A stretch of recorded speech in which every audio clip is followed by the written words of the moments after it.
Hey Ramen New Zealanders, so before I start the video, I just want to disclaim that all the answers in this video are from the perspective of the Oz-Ometz Shikwa, and every Shnat year has the chance to change. Our answers are given solely from our Shnat experience, and hopefully to help you guys decide what you want to do next year in terms of your future. So let's get it started.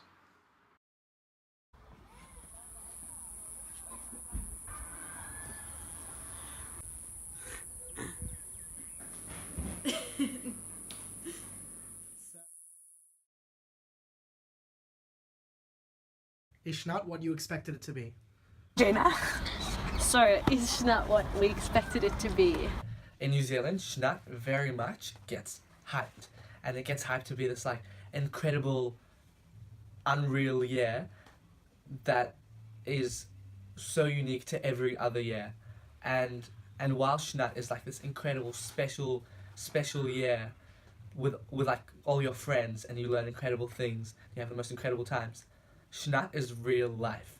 And I think that was probably the biggest shock for me. I'd like to propose an analogy for this. So this is Shnat, right? All these things are the things that you're told that Shnat is going to be. Education, seminars, independent living, kibbutz, friendships. Yeah, and everything in between this is what you make it. And a lot of those things are decided when you get here, and you'll figure that out when you are here.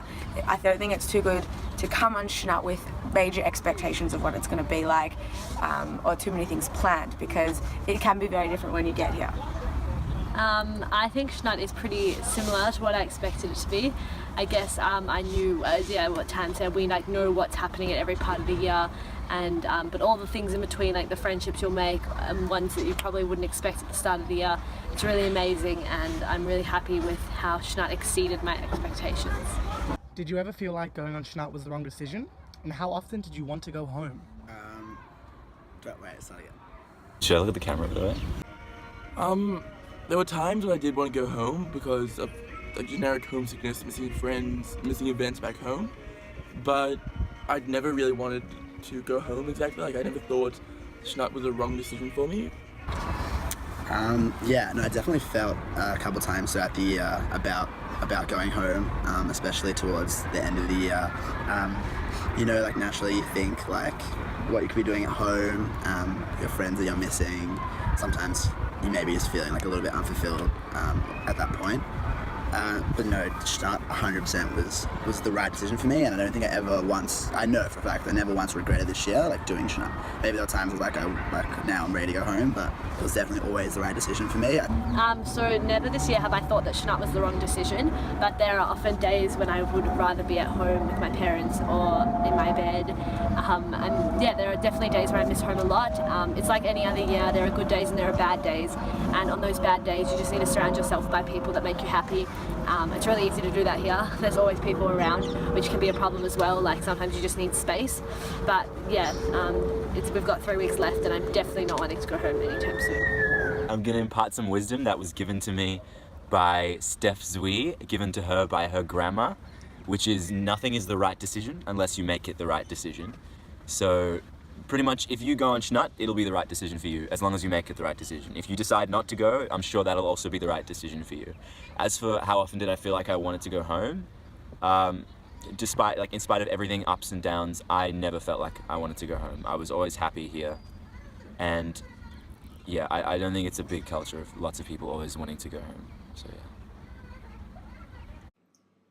What has been some of the most challenging parts of Shnat, and how did you cope? So I'm one of those people that hates to be alone when I'm like struggling or not having a good day. So I will always keep myself busy, be around the people that make me happy, watch a movie, go for a walk. Yeah, just make sure that I'm like surrounded by people and my mind's off whatever I'm feeling upset about. There are times on Shnat where you go through really intense, life-changing experiences, it can get really, really hard. For me particularly, I was often the only girl in the house, and I was quite reliant on the relationships I had with the other girls in terms of support. So what I did to cope with it was really focus on my relationship with the boys and find those relationships within the boys where I could get support. And like some of my best friends now like have come from that period. You probably know who you are. So yeah, that's how I coped with it. Say it as it is. What are the social dynamics like on Shnat? There are groups. There are people that are closer to some people than others. You do develop friendships better with some people than other people. It's like the real world where you might not get along with everyone as well as everyone. But I guess it is a forum where you're encouraged to step out of your comfort zone in terms of relationships and try and push yourselves and be friends with people maybe that you wouldn't find yourself compatible with at school or in the workforce. Yeah, definitely. I also think it's about a mindset, and having that mindset of being open-minded and understanding it's a very unique environment where you have the opportunity to bond and create really strong relationships with every single human on this program. Do you think Shnat has made you a different person? So I wouldn't say that Shnat has made me a different person, but I would say that it has made me a more confident version of myself. Yes, I think I've become a different person on Shnat, but I don't think it's necessarily that Shnat has made me a different person. I think that when you're leaving school and like a structure you've had your entire life, and also when you're not living at home with your parents, living in a different country and being with like completely different people, you're going to change. And I think that's true whatever firstly gap year program you go on, but just leaving school in general, even if you choose not to do a gap year program, I think you're going to change as a person. So yeah, I have. Are there cliques and or exclusive groups? I don't think they're exclusive, but there are definitely groups. And like even now at the end of Shnat, there are still groups, but they're groups in the sense that they will invite anyone who wants to go. It's not like these are the 4 people and that's it. It's like these are the 4 people, but they're very, very open. We are definitely close enough that like if we wanted to, we could invite anyone else, and they would like answer honestly if they wanted to come. I think like at the start of the year it was more of a problem when people were like sticking to their pre-established groups and not really pushing themselves out of their comfort zone. But at this point in the year I think everyone knows where they roughly stand with everyone, and I'm pretty like pleasantly surprised with how like open-minded people have been and how like everyone's made lots of new friends, and it's great. How hard is it to retain individual needs and hobbies? So I found it's not that hard. You can just do really what you want.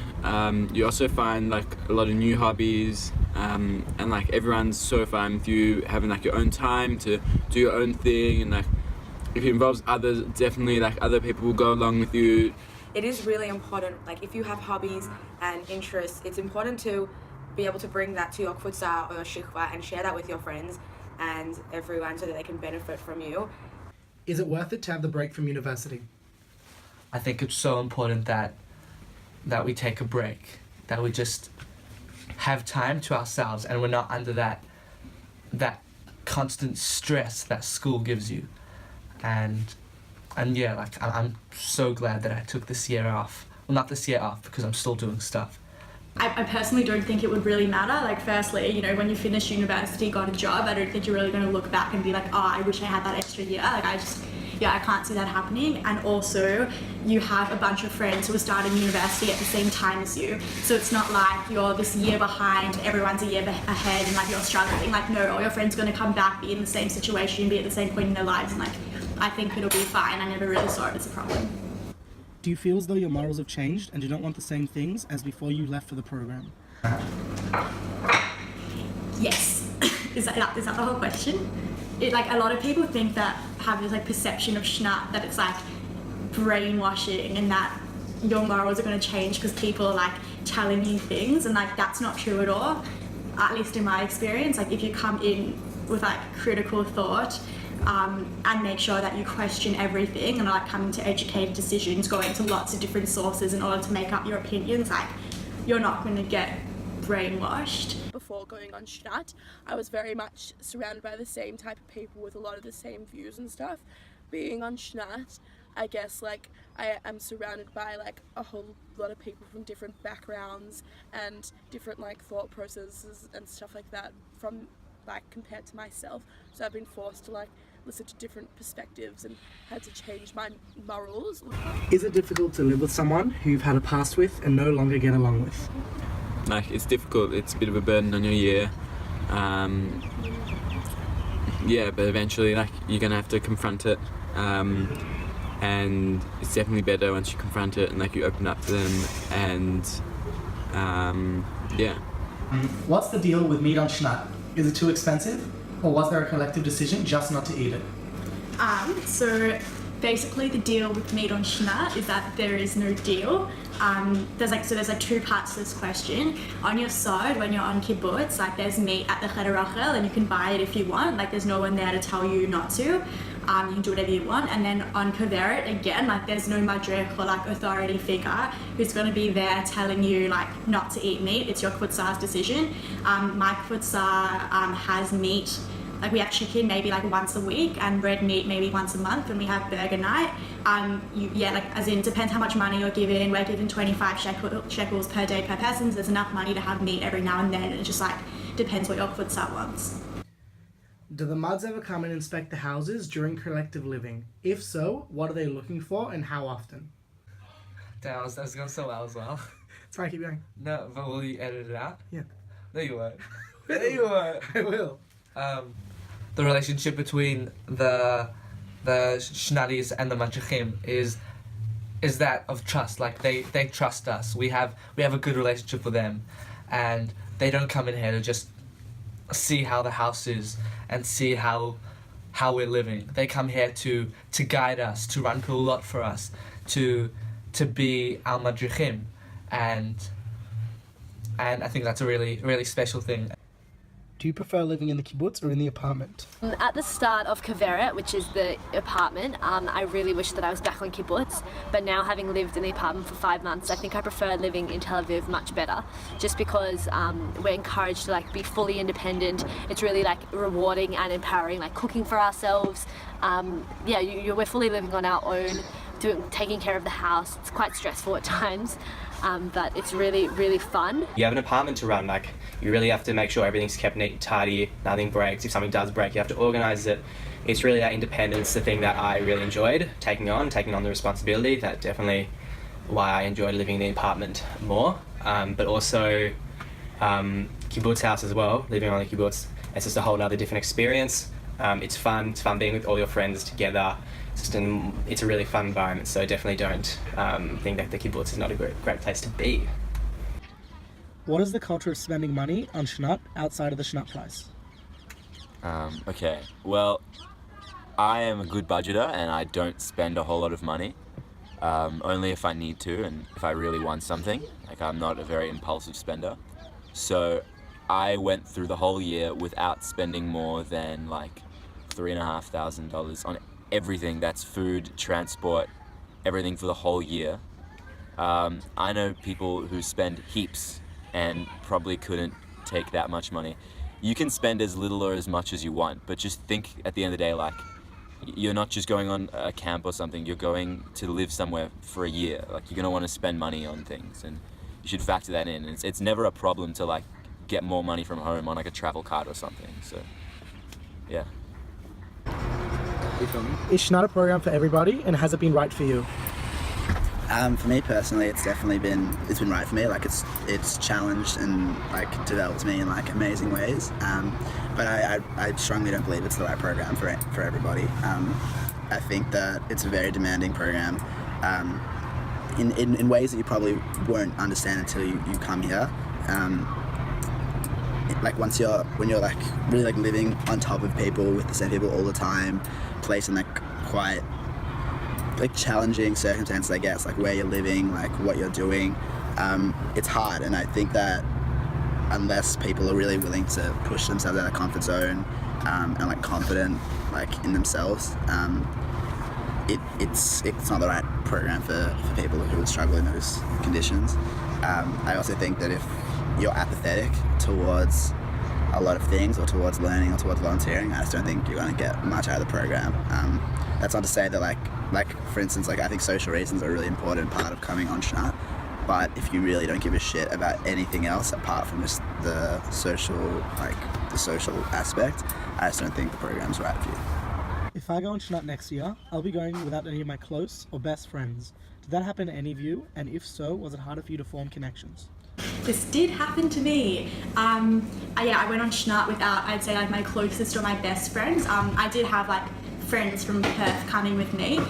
Definitely weren't my best friends. Had very little relationships with people from Melbourne and Sydney. Like, yeah, not that much at all. But it wasn't a problem for me in the slightest. Like, you just come in and make sure that you're open to building relationships and are putting in effort. And you put in effort and you'll make friends. Yeah, it's not a problem, and you shouldn't worry. If anything, it's a good thing because it means that you're not reliant and you will put yourself out there.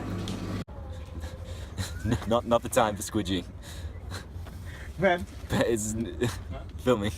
For that happened to me, and yeah, it's not easy to like try and form these connections. But think about it like you're throwing yourself socially in the deep end, and you don't really have a choice. Either you form the connections or you spend the entire year by yourself. So you kind of just like rise to the occasion and just make friends, you know? So I'm from Melbourne, and I like went to King David, and it was just me and Georgia who are from King David, and I didn't go with like any of my best friends at all, and that was definitely like something I wanted to do to challenge myself. I did have pre-existing like relationships with people from interstate, and I was like friends with like people from like, I don't know, the same state and stuff, but I definitely think it benefited me in the long run, because if I had stronger pre-existing relationships, I think there'd be a bit less building of that relationship, and I feel like I got to know people a lot more than I would if I would have known people already. I think it's not harder, it's just like meeting a new group of people, and just like in normal life, like you gravitate towards the people that you really connect with, and Shnat is also an environment for you to form connections with people you weren't so close with, or maybe you didn't know before, even just strengthen your connection with a current friendship. Is the social aspect really an important factor going into Shnat? I knew that I was coming on a really difficult and tough year, and I probably wouldn't have decided to go if I didn't know that I had a strong supportive network going as well. So this included like obviously my friends from Perth and Habbo, but also like my friends that I knew from the other states. It was really like, it really made my decision so much easier knowing that I was going to have like a solid group of friends to start with, let alone make incredible friends for life from people that I didn't expect. Yeah, I think the social aspect is one of, if not the most important factor in the Shnat year. So much of Shnat, the majority of Shnat actually is like unstructured, not part of the like core part of the program. So like having supports around you, having people who challenge you, having people who stimulate you, having people who can have a good time with, it's literally the most important thing in terms of how enjoyable you'll find the year. It definitely is time to have time to yourself and stuff, but it is a social program. You're living with like 30, 40 other people, and you're gonna have to, I don't know, learn how to deal with people, and it's like hard sometimes, but it's like amazing. Did you ever feel uncomfortable socially, and how did you deal with it? So I definitely did, especially at the start of Yesod and the Chafeshim.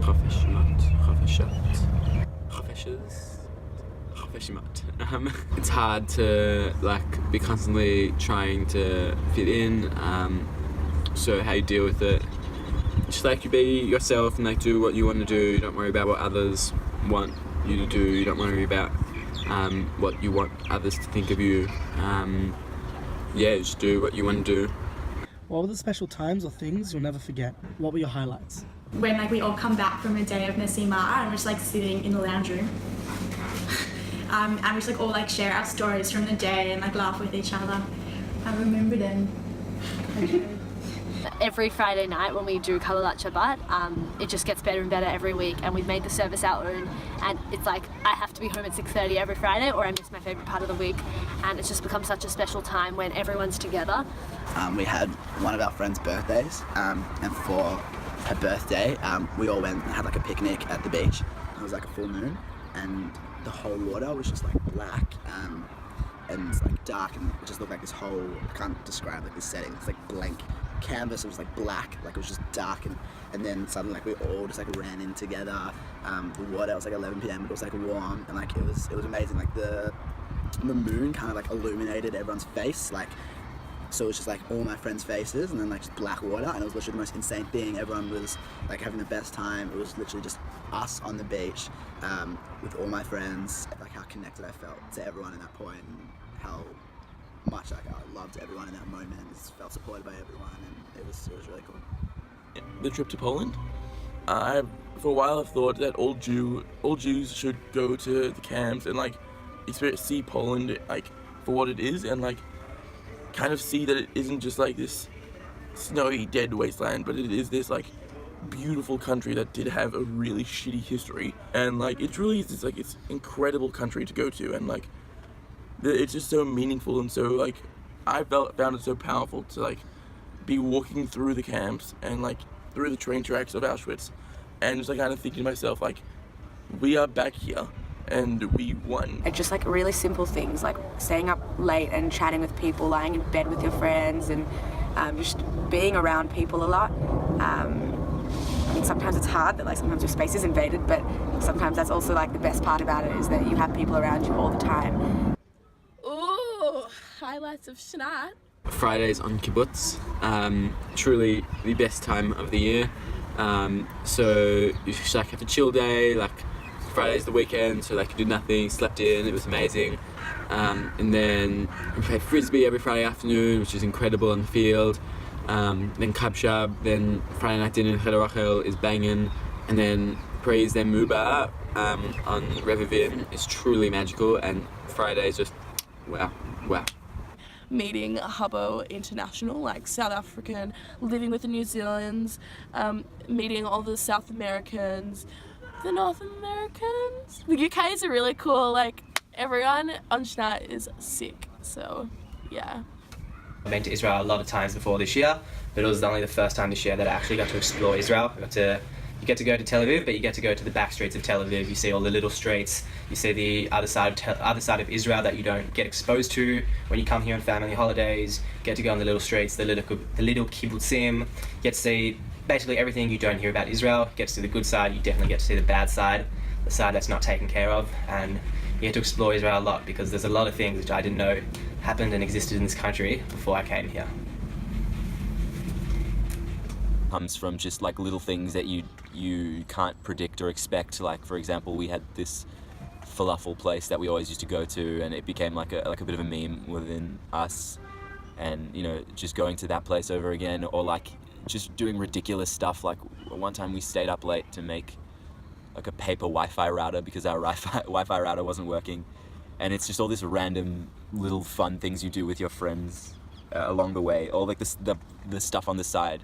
That to me are the biggest highlights of Shnat.